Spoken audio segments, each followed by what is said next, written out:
Най-накрая мога да се отпусна без да чистя къщата. Не съм оставила мръсотията да се натрупа, а съм открила този фантастичен робот. Той почиства, метне и мие цялата къща, докато аз гледам любимия си сериал. И дори не се налага да го презареждам или почиствам, защото, когато приключи, сам се връща в станцията за презареждане и се самопочиства. Веднага, щом го отворите, свържете го с мобилния си телефон и го активирайте.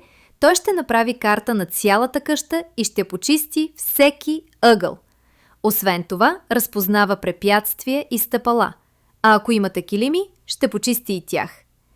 Кликнете върху "Разбери повече", за да се възползвате от ограничената оферта с 70% отстъпка, която изтича днес.